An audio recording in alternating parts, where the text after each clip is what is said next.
Welcome back. Number 1 hero ఎవరు? టాలీవుడ్ లో number 1 అసలు ఎలా డిసైడ్ చేస్తారు?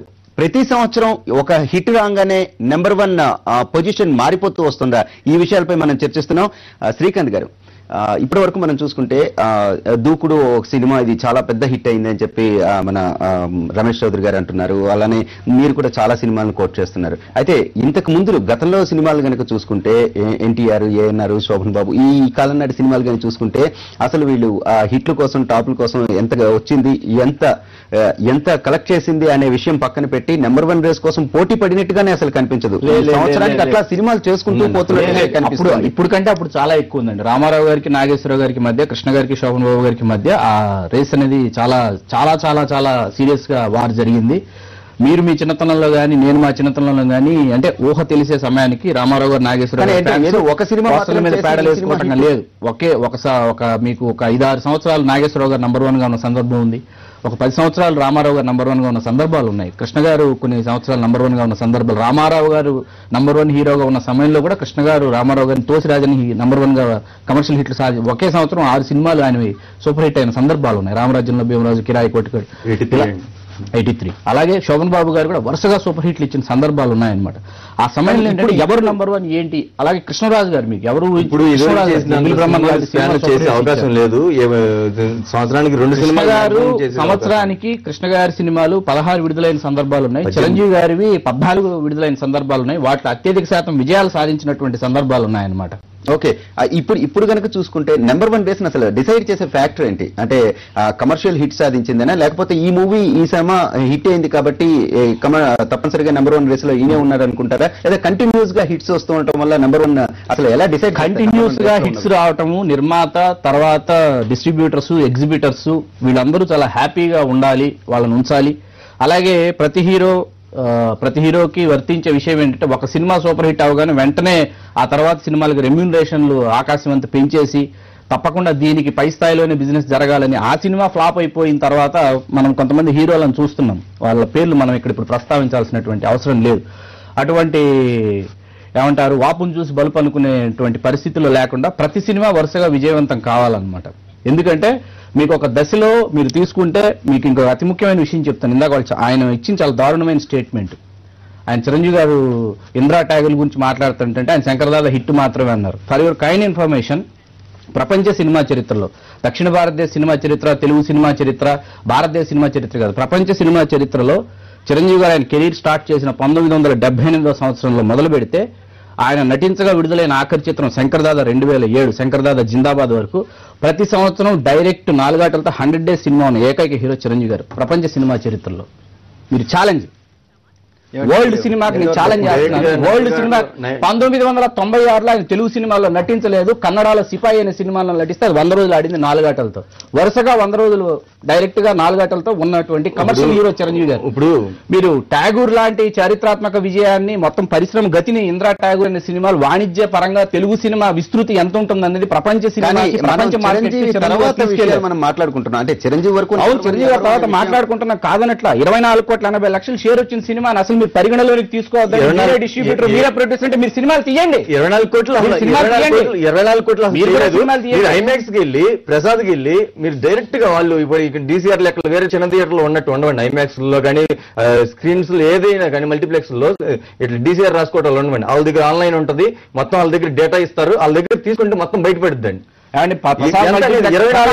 కొలబద్ద కాదండి. ప్రసాద్ మల్టీప్లెక్స్ లో తెలుగు సినిమాలో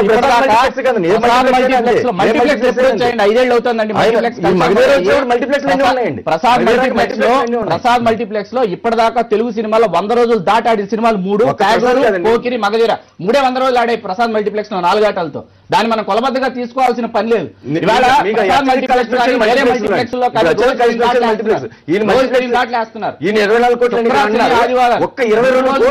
రెవెన్యూ వచ్చేస్తుంది మల్టీప్లెక్స్ లో. 2 ఆటలు 3 ఆటలు ఆడుతున్నాయి. తర్వాత ప్రసాద్ మల్టీప్లెక్స్ కల్చర్ కొలబద్ద కాదు. దూకుడు ఒక్క యూఎస్ లోనే 22 కోట్లు చేసిందండి. ఆ స్టామినా ఎవరికి ఉందండి? ఎవరు చేయగలిగారు ఇప్పుడు దాకా? అది 4 కోట్లు దాటిన హీరో కూడా లేడు. మగధీర 4.5 కోట్లు చేసిందండి. మగధీర ఒక్కటే 4.5 చేసింది. ఫ్లాప్ అయిన సినిమా, ఇక్కడ మధ్య ఫ్లాప్ అని చెప్పుకునే సినిమా కలేజా అక్కడ 3.5 కోట్లు చేసిందండి యుఎస్ లో.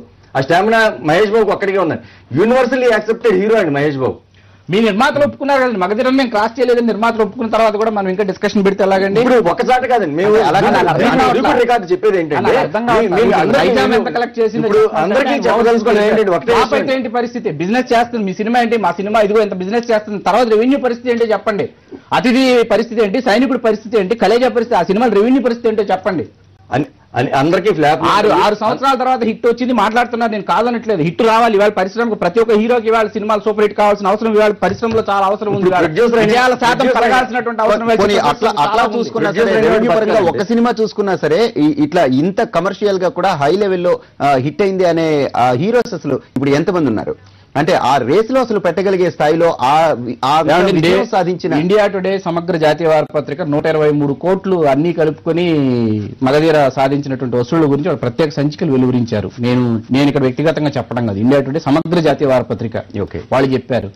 మరి మీరు రామ్ చరణ్ అసలు మీరు పరిగణలోకి తీసుకోవద్దండి, 2 సినిమాలే చేశాడు, 3 సినిమాలు చేశాడంటే 2 సినిమాలు చేశాడా 3 సినిమాలు చేశాడా కాదు, ఆ సినిమాలో ఆయన ఒక డైలాగ్ చెప్పారు, ఒక్కొక్కరిని కాదు షేర్ ఖాన్ 100 మందిని ఒకేసారి పంపించన్నాడే, 2 సినిమాలతో రామ్ చరణ్ ఏంటో చూపించాడు. తెలుగు సినిమా పరిశ్రమకు రామ్ చరణ్ అనేది ఏంటో చూపించాడు ఈ రోజు. డైరెక్టర్ మూవీ అని చెప్పి ఖచ్చితంగా డైరెక్టర్ మూవీ అండి, ఖచ్చితంగా డైరెక్టర్ మూవీ అనుకుందామా, కమెడియన్స్ మూవీ అనుకుందామా? కమెడియన్ మూవీ నాకు అర్థం కావట్లేదు. దూకున్నప్పుడు కమెడియన్స్ మూవీ అనుకుందామా, directors movie Mahesh Babu movie అనుకుందామా? నాకు అర్థం కావట్లేదు. మరి కమెడియన్ అదే కమెడియన్ సినిమా హీరో పెట్టి తీసారు, ఆ సినిమా ఎందుకు కాలేదండి? బ్రహ్మానందం పెట్టి హీరోగా తీసారు, అది ఎందుకు కాలేదు? Comedian cinema full director cinema అనుకుందాం, మరి సినిమా అనేది డైరెక్టర్ మీడియం అనుకుందాం. పోకిరప్పుడు పోకిరి విజయం మొత్తం పూరి జగన్నాథ్ అంకితం చేసేద్దామా? పోకిరప్పుడు కూడా మహేష్ బాబు ఇమేజ్ అక్కడ చాలా పొరపాటు మాట్లాడుతున్నారు. సినిమా అనేది సమిష్టి కృషి, చాలా పొరపాటు చాలా పొరపాటుగా మాట్లాడుతున్నారు. పోకిరికి ముందు తెలుగు సినిమా పరిశ్రమ ఏం చేస్తున్నారంటే రమేష్ గారు, డైరెక్టర్స్, ప్రొడ్యూసర్స్, టెక్నీషియన్స్ ఎవరూ లేరు, 24 క్రాఫ్ట్స్ అసలు సంబంధం లేదు, మా హీరో నిలబడితే ఆడేస్తుందంటే చాలా తప్పది. అన్నిటికంటే ముఖ్యమైన విషయం, ఇదంతా దారుణమైన స్టేట్మెంట్ అంటే తెలుగు సినిమా పరిశ్రమని హీరోస్వామ్య వ్యవస్థగా చూడమంటున్నారు ఆయన. సృజనాత్మక దర్శకులు, సాంకేతిక నిపుణులు ఇంకెవరు అవసరం లేదంటున్నారు ఆయన. రచయితలు అసలు అవసరం లేదు కావాలి. మహేష్ బాబు చాలా వరకు హెల్ప్ అవుతున్నాడు, రేంజ్ కి తీసుకెళ్ళడానికి అనేది విషయం అండి. అది కాదు అంటే అంటే ఎవరి పరంగా ఇది హిట్ అవుతుంది, డైరెక్టర్ పరంగానే హీరో పరంగానే అనే విషయం సమిష్టి కృషి. ఎవరైనా ఒప్పుకోవాలి. 24 క్రాఫ్ట్స్ పనిచేయాలి. తర్వాత అభిమానులు 1కి 10 సార్లు అభిమానులు అనేవాళ్ళు సినిమా చూడాలి. ఇవాళ రిపీట్ ఆడియన్స్ లేకపోతే ఏ సినిమా అయినా ఆ సినిమాకి అయ్యే బడ్జెట్ కానీ దాని తర్వాత లాభాలు సంపాదించాలంటే రిపీట్ ఆడియన్స్ రావాలి. ఆ రిపీట్ ఆడియన్స్ ఫ్యాన్స్, అందులో సందేహం లేదు. ఫ్యాన్స్ తర్వాత ఫ్యామిలీ ఆడియన్స్, లేడీస్, యూత్, తప్పనిసరిగా చిన్నపిల్లలు అందరూ సినిమా చూడాలి. చూస్తేనే ఇవాళ సినిమా బతికి బట్టగలిగే పరిస్థితిలో ఉంది. మీరు మాట్లాడుతున్నది ఇందాక నుంచి అయితే మహేష్ బాబు గురించి మాట్లాడుతున్నారు, లేకపోతేనేమో మీరు రామ్ చరణ్ గురించి మాట్లాడుతున్నారు, మిగిలిన రేసులో ఉన్న హీరోల గురించి అసలు మాట్లాడట్లేదు. అంటే పవన్ కళ్యాణ్ రేసులో ఉన్న వ్యక్తిగా చూడొచ్చు. అలానే ఇంకా కొన్ని సినిమాలు అయితే మీరు నేను పవన్ కళ్యాణ్ గారిని రేసులో పెట్టాల్సిన అవసరం లేదండి. ఆయనదంటూ ఆయనకు ఒక సపరేట్ ట్రాక్, స్పెషల్ ట్రాక్, ఆయన రేసులో ఆయన వెళ్తున్నారు. అందులో మనం ప్రత్యేకంగా ఆయన తీసుకొచ్చి మనం ఆయన ఒక రేసులో పెట్టడానికి మనం ఎవరో అండి పవన్ కళ్యాణ్ గారిని. ఓకే, తర్వాత బెంగళూరు నుంచి కూడా ఒక కాలర్ మాట్లాడారండి, బాలు అనే వ్యక్తి కాల్ చేస్తున్నారు. బాలు గారు చెప్పండి, నెంబర్ 1 రేస్ లో ఈ 2011 సంవత్సరం ఎంతవరకు డిసైడ్ చేసింది నెంబర్ 1 రేస్ ని? సార్, నేను బెంగళూరు నుంచి బాలు అని మాట్లాడుతున్నాము. చెప్పండి సార్. శ్రీకాంత్ వాళ్ళు పక్కకు పెట్టండి అని పెడితే అందరినీ పక్కకు పెడితేను మహేష్ బాబు కూడా నంబర్ 1 సార్ హీరోకి. చెప్పండి. శ్రీకాంత్ వాళ్ళు పక్కకు పెట్టండి అని మాట ఎత్తితే పక్కకు పెడతారు వాళ్ళు. అట్లా అని పెడితేను మహేష్ బాబు వాళ్ళే అన్నిటికన్నా నంబర్ 1 బెస్ట్ సార్ నా ప్రకారము. ఓకే, అంటే మీరు ఏ యాంగిల్ లో చూస్తున్నారు? కమర్షియల్ హిట్ ఒక మూవీ ఇచ్చిందనా? నేను ఇప్పటివరకు ఒక మహేష్ బాబు అండి,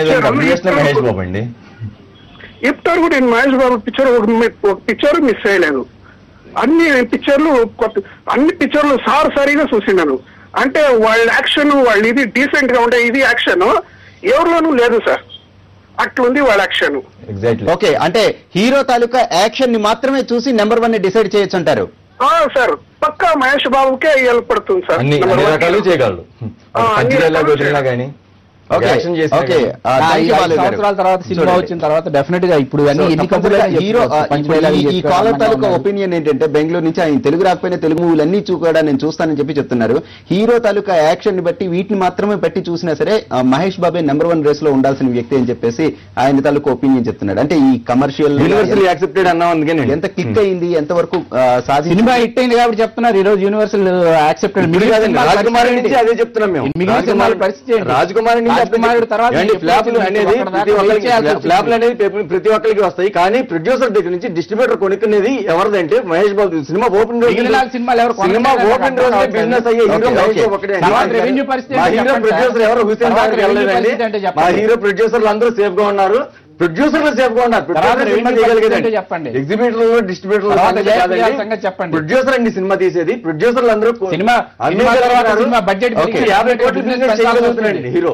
హీరోని బట్టి కదా 50 కోట్లు బిజినెస్ చేసేది, వేరే వాళ్ళు చేయట్లేదు కదా. అదే అసలు ఏ యాంగిల్లో ఏ ఆస్పెక్ట్స్ లో నెంబర్ 1 రేస్ లోనికి హీరోలు వెళతారు, అట్లానే ఆడియన్స్ యాంగిల్లో చూస్తే కనుక వాళ్ళ దృష్టిలో నెంబర్ 1 రేస్ లో ఉండే హీరోస్ ఎవరు, ఈ విషయాలు మనం ఓ షార్ట్ బ్రేక్ తర్వాత మాట్లాడుకుందాం. మరో షార్ట్ బ్రేక్ తీసుకుందాం.